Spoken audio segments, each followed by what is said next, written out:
Namaste, my name is Sanat Kumar. Welcome back to the Manana podcast. Manana is a Sanskrit word that means reflection or contemplation. In this podcast, I'll be sharing my deep, insightful reflections for you to contemplate and hence live a life of fulfillment. I hope you find great value in today's episode. In this episode, I'll be going through all the five senses, what they do metaphorically to our lifestyle. Hearing, seeing, smelling, tasting, and feeling. What is lifestyle? I think everyone knows what it means. So, we'll be looking at lifestyle in a specific way in this episode to think about and bring changes in your day to day life. So, we'll be looking lifestyle in this perspective, in the perspective of five senses. We are taking five senses as our viewpoint. So, number one, listen. So, Bhadram karne vishruniyama devaha Bhadram pashyemakshabiryajatraha says the beginning of the Atharva Shisha. Simply translating, may we with ears hear good, may we see or visualize good with eyes. Have you ever wondered why listening is mentioned first? There can be various explanations for that. I'll leave that as homework for you to work on. I'm starting with listening first because even though vision constitutes more brain space than the auditory department, I think audio is more promising and less delusional. And in fact, it might be due to the fact that our vision occupies a larger brain space that it tends towards delusion. It can create things. Brain can create things, right? That is why vision can, borderline to imagination and so on. Creativity. I tell my students this music is all about listening to the music outside and inside you. Then I realize it's not just about music, it's true to creativity, it's true to life itself.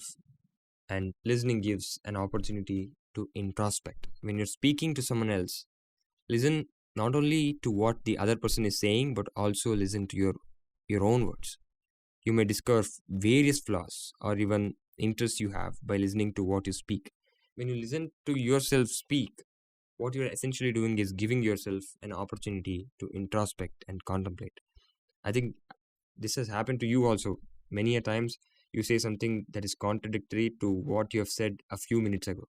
And clarity comes through those things, through reflecting on those things. Then we got eyes, see. Though the see metaphor is used often for awareness, it is rarely made a day-to-day practice, right? So what you see is important. So who you are, at least your personality, is simply the accumulation of memory. And since I already mentioned, our vision takes up a large part of our brain muscles, which means it is given the highest preference. So what do these two facts teach us? You are what you see? Yes, but not exactly. In the right words, it would be you may be the accumulation of what you see. So beware. So be mindful of what you see. How you see whatever you're seeing also matters. And that calls for seeing yourself as though in a third person camera perspective. Are you seeing someone's success with your eyes of envy, criticism, and judgment? Are you looking at an exhausted person with your eyes of compassion or pity? If I ask you, you got taste?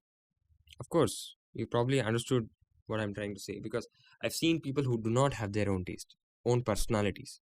I mean, this is a serious problem. I've seen people like that.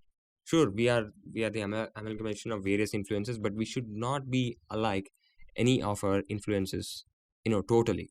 The amalgamation should yield something unique. This happens when there are very strict parents, or sometimes when there are some mischievous habits in your childhood, like copying someone, copying everybody, in fact, to get to do some mischievous things, right? But eventually, if that is not corrected in the initial days itself, what happens? You copy and you think it's your taste, but it's somebody else's taste. Okay, moving on. Taste tester. So, what happens when somebody has not got taste? What I mean by that is they have not experienced life enough. So, what is the solution? Don't come to conclusions before tasting a loaded variety of experiences in life. I mean, of course, I am also very young, and I also need to work on this. Essentially, we are all like the taste experts in large food companies who are there to test the batches of food or new flavors from the R&D department, right? We are also like that. The only way in which life is different is that it gives you the amount you have to eat to taste it. You can't live before finishing it. Anyway, be open to various experiences, and I must caution you, I'm not suggesting to be open to killing yourself with the dangerous substances. I think I've mentioned this very early. Life is like a lab to experiment with. So that means you also know that acid kills, right? You know, many experiments have already been done. So take lessons from that. Don't pour acid over water, right? We know that. So when I say life is like a lab to experiment, that also means you should not go and test something which is dangerous, which is harmful to you in any way. Anyway, the next sense, that is smell. So here, what I'd like to point out is environment matters. This is not such a big issue for most people, but it is a valid concern if an individual is living in an unpleasant smelling environment. I've seen rich people living in pungent rooms for the sake of their love for pets. I tell you, early humans were far cleaner, at least to what was clean then, because their olfactory senses were even stronger. We are gradually losing that great ability. That is for sure. Anyway, the point is this: the smell, the pungent smell, odor of our environment is affecting you without you even knowing it. Just light an incense stick or a scented candle of your favorite scent and observe the changes within. Okay, next point. Dogs can smell danger from very far distance. In fact, it was true for all of us, all of our ancestors. So, what I'm trying to convey here is observe any situation, sense the situation you're dealing with. You'll get a hint on what's happening most of the time. It might be even on a phone call, it might be a call for a new project or a new client. Observe if that's a full body yes or not. If it's not, that project or client may not be worth taking. Next, feel. So, this is like the taste tester we talked about. But here I want to emphasize deep experiences. How you feel is a deeper experience than just sensing something, right? So that's the difference. Do you know what it feels like to meditate in nature? Do you know what it feels like to wander alone within and across cities? Do you know what it feels like to be in a state of flow, making art? Do you know how great it feels when you teach, donate, listen to, and help the needy? Do you know what it feels like to go on an artist date, a date with yourself, basically? Do you know what it feels like to connect the dots of various books you've read and make a chest of wisdom out of it?